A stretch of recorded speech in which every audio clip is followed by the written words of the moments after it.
Sambil berjalan kaki, mereka menyuarakan penolakan terhadap Omnibus Law RUU Cipta Kerja dan menuntut draft dari pemerintah untuk tidak disahkan karena dianggap akan merugikan kaum buruh dan pekerja pada umumnya.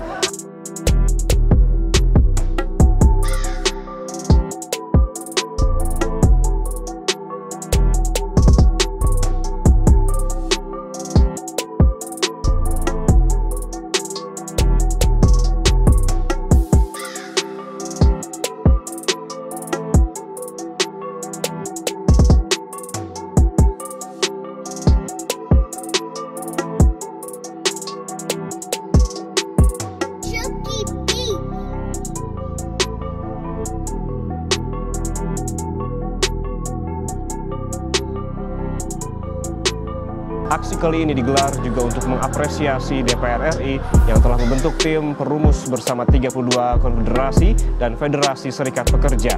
Para buruh berharap agar klaster ketenaga kerjaan dikeluarkan dari RUU Cipta Kerja. Kami para buruh tidak melihat roadmap dari kementerian terkait, Menaker atau Menko Perekonomian berkenaan dengan dampak COVID-19 yang akan mengakibatkan ke depan di sektor manufaktur. Sebelumnya pariwisata sudah terjadi PHK besar-besaran, sektor manufaktur terancam jutaan buruh akan kehilangan pekerjaan.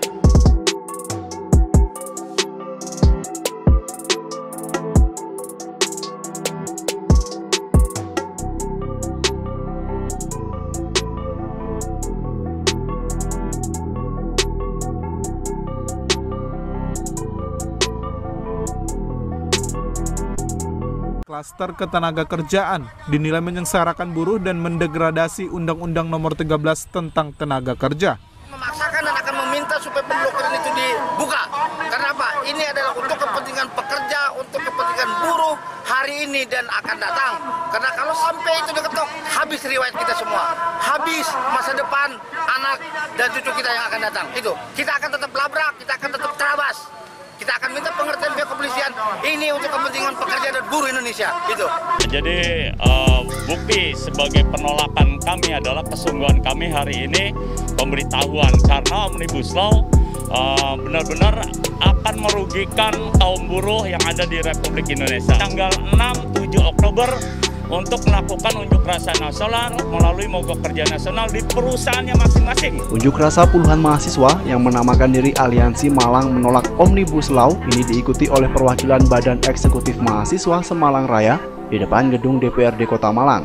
Memang anggota Dewan ini harapannya kan memberikan sikap yang jelas terhadap Omnibus Law, bukan hanya mewadahi kemudian disampaikan, harus ada sikap yang jelas. Mau menolak Omnibus Law ini harus.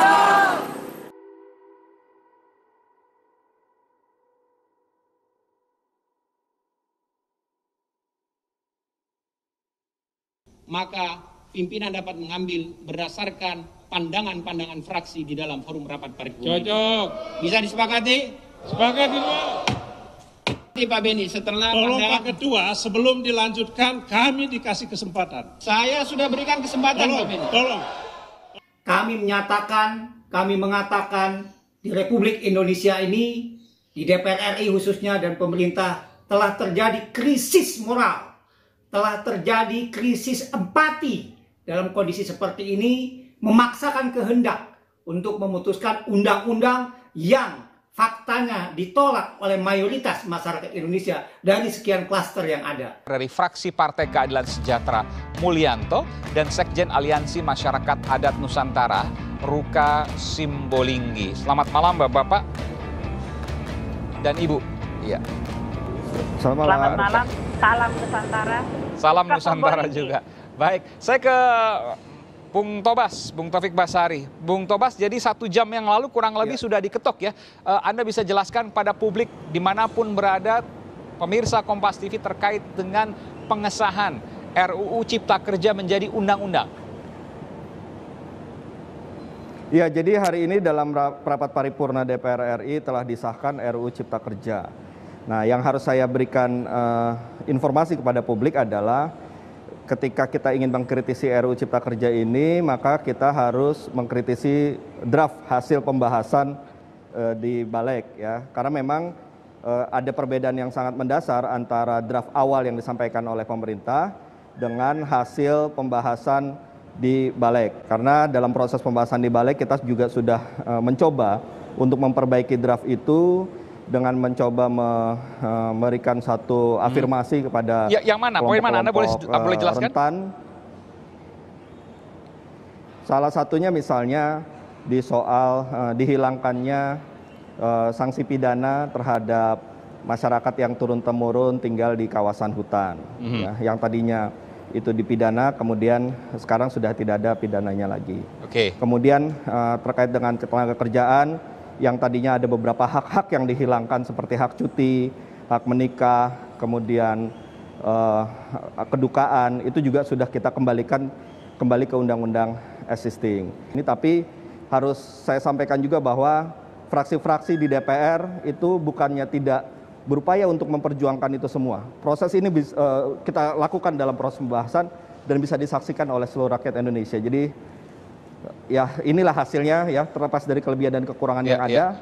Ya ini sudah menjadi undang-undang, sekarang bagaimana kita mengawal undang-undang ini. Kalau kau tak percaya, lantas kau mau apa? Assalamualaikum warahmatullahi wabarakatuh. Waalaikumsalam. Salam sejahtera, Bumi Melo. Saya pikir kita harus secara cermat melihat undang-undang Omnibus Cilaka ini secara menyeluruh. Jadi kecenderungan yang selama ini dilakukan dan disampaikan oleh para wakil rakyat adalah menunjukkan pasal-pasal secara terpisah.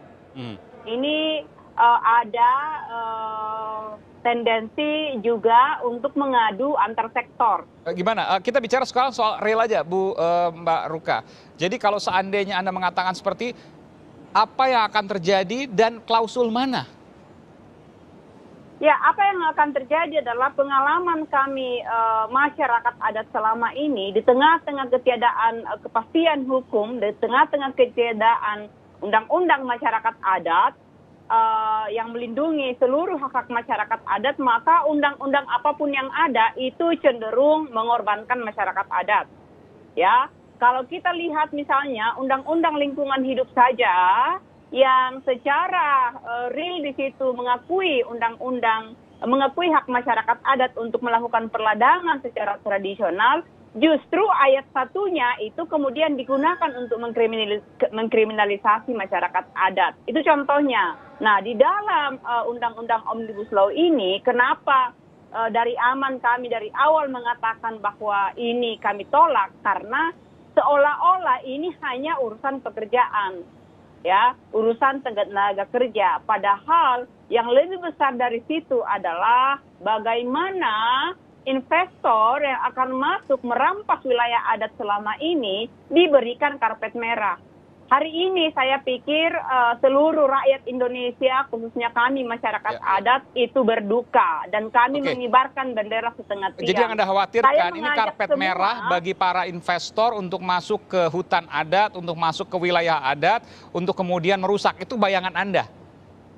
Bukan bayangan Anda, saya bicara dari realitas selama ini. Tanpa kepastian masyarakat adat, maka ketika masuk, mereka bilang oke, akan sesuai dengan persetujuan masyarakat adat. Tapi ketika kita masuk dalam situasi yang real, apa yang akan mereka katakan? Mana bukti kamu punya sertifikat? Masyarakat adat dari leluhur kami nggak ada yang pakai sertifikat. Terus kemudian mana perda yang menunjukkan kamu adalah masyarakat adat atau undang-undang masyarakat adat? Itu semua tidak ada, sehingga gitu ketiadaan itu akan menjadi alat untuk yang saya sebut karpet merah itu. Semena-mena begitu ya? Pasti tanpa persetujuan masyarakat adat. Jadi ini memang hanyalah ayat-ayat yang dipoles seolah-olah, padahal tidak begitu.